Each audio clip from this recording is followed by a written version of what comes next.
تفسیر القرآن۔ آج کا سبق سورہ آل عمران آیت نمبر 151۔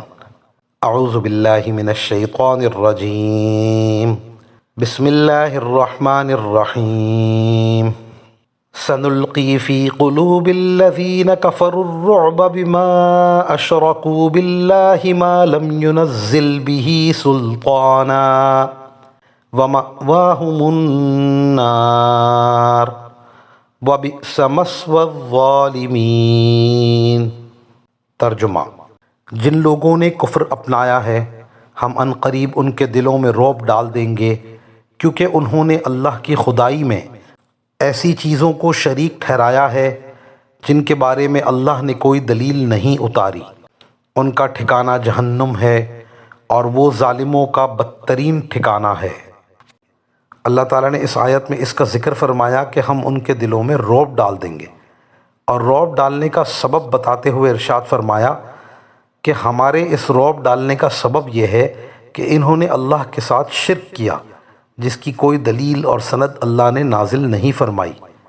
دنیا میں ان کے دلوں میں رعب ڈال کر مومنین کو محفوظ رکھا اور ان کا آخرت کا عذاب بتاتے ہوئے ارشاد فرمایا وَمَأْوَاهُمُ النَّارُ کہ ان کا ٹھکانہ دوزخ ہے اور ظالموں کا برا ٹھکانہ ہے۔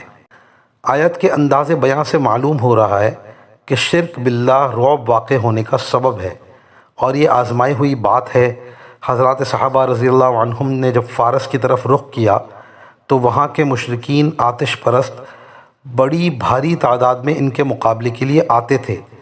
پھر جب معرکہ شروع ہوتا تھا ان کے کشتوں کے پشتے لگ جاتے تھے اور بچے کشے بے تحاشا بھاگ جاتے تھے۔ صلیبی جنگوں میں بھی ایسے ہی واقعات پیش آئے۔ ہندوستان پر جب مسلمانوں نے حملے کیے تو مشرکین رعب کھا گئے، مقتول ہوئے اور راہ فرار اختیار کی، اور فاتحین نے ان کے ملک پر توحید کے جھنڈے لہرا دیے۔